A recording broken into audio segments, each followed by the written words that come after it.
Hello friends, good morning. तुमचं माझ्या एका नवीन ब्लॉगमध्ये स्वागत आहे. तर आज आहे संडे आणि संडे हा दिवस जॉब करणाऱ्यांसाठी सुट्टीचा दिवस असतो. पण ज्या आपण हाऊसवाईफ आहोत, त्यांच्यासाठी हा अतिशय कामाचा दिवस असतो. तर आज मी पण भरपूर सारे कामं काढले होते. तर मी सकाळी उठल्याबरोबरच रोज स्वयंपाकच बनवते. कारण का दिवसाची सुरुवात हे स्वयंपाक बनवण्यापासूनच होते. कारण की मुलाचा डब्बा द्यावा लागतो. आणि रेयांच्या पप्पाला पण ड्युटीवर जायचं असते, तर मला आधी स्वयंपाकच बनवावा लागतो. अ, आणि आज दोघांना पण सुट्टी असल्यामुळे स्वयंपाक हा थोडासा लेटच बनवायला घेतला. तशी मी भाजी आधी बनवली होती, कारण की पोळ्यांचं पीठ हे संपलं होतं. मी 4-5 दिवसा अगोदरच गहू वगैरे निवडून ठेवले होते, पण माझं लक्षातच राहिलं नाही की रेयांच्या पप्पाला सांगायचं की पीठ दळून आणा बा म्हणून. नंतर मग आज माझ्या लक्षात आलं की पीठ नाही आहे. म्हणूनच मग मी त्या दिवशी पण पानगे बनवून घेतले होते. तसं भाकरीचं वगैरे पीठ आहे, पण सकाळीच आता भाकरी वगैरे काही बनवत नाही म्हटलं. तर आज नळ पण येणार होते, तर म्हटलं नळ यायच्या अगोदर ही रॅक साफ करून घ्यावं, कारण की पेपर खूप घाण झाले होते. आणि वरती जे जर्मनचे वगैरे डब्बे आहेत, त्याला तसे मी झाकणांना पेपरच लावून ठेवले. पण धूळ वगैरे येते कारण की वरती टीना आहे आणि कचरा पण सांडतो, तर खूप बेकार झाले होते. म्हणून मग रॅक वगैरे साफ केली, पुसून वगैरे टाकली आणि पेपर टाकले आणि डब्बे पण पूर्ण रिकामे झाले होते. कारण की आता उन्हाळा लागला आणि उन्हाळा लागला की आपल्याला नवीन काही ना काही वाळवणीचे पदार्थ बनवूनच ठेवावे लागतात. तर म्हणून मी मागच्या वर्षी वगैरे काही बनवलं नव्हतं. पूर्ण डब्बे हे रिकामे झाले होते आणि जे आलूचे वगैरे माझे पापड होते, ते पण पुष्कळ वर्षाचे होते, 2-3 वर्षाचे. तर मी टाकून वगैरे दिले. फक्त चिप्स ठेवले. आता ह्या वर्षी बनवावं लागेल. म्हणून मग सर्वच आताच बनवावं डबे लागते. आता वगैरे ह्या घासून वर्षी ठेवले की मग पापड वगैरे, वड्या वगैरे बनवल्या की मग आपल्याला डायरेक्ट भरूनच ठेवावं लागतात. असे घासघूस करण्याची झंझट राहत नाही. म्हणून मग मी आधीच घासून वगैरे ठेवले आणि पेपर वगैरे लावणं झाल्यानंतर मग पूर्ण भांडे वगैरे लावून घेतले. कारण याच रॅकमध्ये मला डब्बे पण ठेवावे लागतात आणि जे जेवणाचे वगैरे भांडे असतात ते आणि टिफिन वगैरे सर्व ह्याच रॅकमध्ये असते. कारण का मी भांड्याची जे रॅक आहे ती लावलेली नाही आहे, तर सर्वच सामान मला इथे ठेवावे लागते.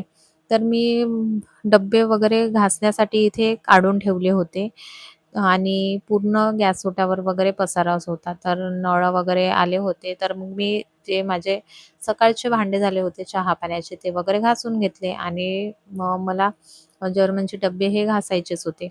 म्हणून मी खालीच ठेवले होते. तर झाकणं वगैरे लावून नाही ठेवले. मला वाटलं आता घासून हे घासायचेच आहे, म्हणून मी झाकणं वगैरे काही लावून ठेवले नाही आणि म्हटलं आता हे भांडे घासून घेते, प्यायचं पाणी घेते, नंतर मग ते डब्बे वगैरे घासून घेते. तर यशवी ही पप्पासोबत गेली होती दळण आणायला आणि आली. तर तिला मी 10 वेळा सांगत होती, की "यशवी डब्यांजवळ येऊ नको." मी थोडेसे डब्यांचे झाकणं वगैरे लावून ठेवले असते किंवा उलटे करून ठेवले असते, तर जे यशवीला लागलं ते लागलं नसतं. कारण की डब्बे मी असेच डब्यांचे झाकणं वगैरे काढून ठेवले होते आणि यशवी हे तिथे काही सांडलं मी जे काढून ठेवलं, तर ते घेत होती आणि खात होती. तर तिला मी 10 वेळा सांगत होते, की "यशवी येऊ नको, तू तिकडे जा दादाकडे." पण ती काही ऐकतच नव्हती आणि शेवटी तिला लागलंच. ती डब्यावर पडली, तर तिच्या वरच्या ओठाला अ, चिरा लागला आणि खूप रक्त गेलं होतं. तर मग आत्याने सांगितलं होतं, की काही पण लागलं तर हिरवी भाजी वगैरे लावायची, जसं पालक, मेथी वगैरे. तर मग तिला ते लावून दिलं आणि नंतर मग ती दादासोबत खेळत बसली. मी म्हटलं रेयांशला म्हटलं, की "मी कामं करेपर्यंत तिला पहा" म्हटलं. पण हा रेयांश बिलकुल तिला पाहत नाही. मग तिला लुडो खेळायला बसवलं. नंतर मग तिला तेल वगैरे लावून दिलं डोक्याला लावायचं. तर मग ती खेळत होती. तर ही पांढरी साबण माझ्या बहिणीने दिलेली आहे. तशी तर ही पांढऱ्या कपड्यांनाच लावायची साबण आहे. याच्याने पूर्ण डाग वगैरे असतात ना, ते पूर्ण निघून जातात आणि बिलकुल कपडा पूर्ण स्वच्छ येऊन जातो. जसा आधी होता ना, तसाच येऊन जातो. तर मला जर्मनचे डब्बे वगैरे घासायचे होते. म्हणून मग ही साबण काढून घेतली आणि डब्याने घासून घेतले या साबणाने. तसे हे जे एक वेळचे हे डब्बे घासले आणि आपण काही भरून ठेवलं तर आपण 10 वेळा घासत नाही म्हणून मग मी दुसरी साबण वगैरे आणली नाही. होऊन जाते म्हटलं याच्यात आणि हे घासणं झाल्यानंतर मग मला कपडे धुण्याच्या पण कामी येऊन जाते. नंतर मग पूर्ण जेवढे डब्बे होते तेवढे पूर्ण घासून टाकले आणि बाहेर वाळू टाकायला जागा नाही तर मला गॅसच्या ओट्यावरच घासून ठेवावे लागतात. तर मग भांड्यांवरच टोपल्यामध्ये ठेवून दिले डब्बे आणि बेसिनच्या साईडनी पण ठेवून दिले आणि नंतर मग पोळ्या वगैरे करायला घेतल्या.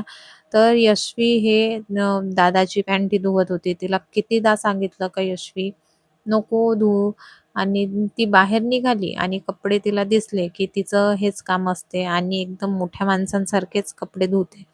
तुम्ही पाहू शकता कशी ती कपडे धुवत आहे. तर तिला खूप मज्जा वाटते आणि पाणी तर खूपच आवडते. नंतर मग तिची अंघोळ वगैरे करून दिली कारण की ती ओली पण होऊन होती. तरी ती कपडे धुणं काही सोडतच नव्हती. तिला जबरदस्तीने तिची अंघोळ करून दिली आणि खूप रडत होती ती, की कपडेच धुऊ दे, कपडेच धुऊ दे म्हणून. नंतर मग अंघोळ करून दिली आणि गॅस ओटा मला स्वच्छ करायचा होता. गॅस ओटा वगैरे स्वच्छ करून घेतला. कारण की याच्यावरच मला राहिलेले डब्बे वाळू टाकायचे होते. कारण की बेसिन जवळ ठेवलं तर आपण हात वगैरे धुवायला गेलं तर मग ते पाणी त्याच्यावर उडते. मग ते डाग वगैरे पडतात. म्हणून मग मी इकडेच गॅस ओट्यावर ठेवून दिले. आणि यशवी ही आपल्या बेबीचे हात-पाय चुरून देत होती आणि छान कंगवा वगैरे करून देत होती. मग सर्व कामं झाल्यानंतर फ्रेश वगैरे झाल्यानंतर आराम वगैरे केला, तर हे राहिलेले भांडे माझे वाट पाहत होते. नंतर मग हे सर्व सुकलेले डब्बे वगैरे ठेवून दिले आणि चिप्स वगैरे भरण्यासाठी घेतले, तर यशवी ही चिप्स खात होती. तर चिप्स खाणं सोडून ती आपल्याच बेबीला चिप्स भरवून देत होती. नंतर मग मी चिप्स वगैरे भरून ठेवले, कारण की फक्त चिप्सच राहिले होते आणि हे चिप्स पण पुष्कळ जुने आहे.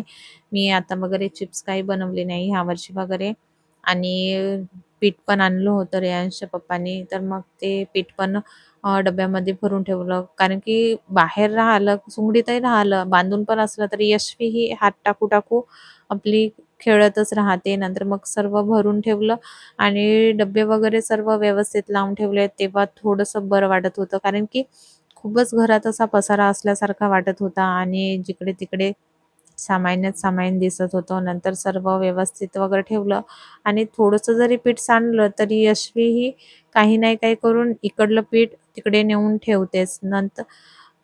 तर मी भांडे लावण्यात झाल्यानंतर पण गेली होती आणि ही डबल टेप थोडीशी चुकून माझ्या हाताने खाली राहिली होती, तर पूर्ण तिने वेस्टेज करून टाकली. कारण का पूर्ण त्याच्यावरचं कव्हर वगैरे काढून टाकलं आणि तिला म्हटलं, "आता तू तुझ्याच तोंडाला लाव" म्हटलं, तर आपल्याच तोंडाला लावून फिरत होती.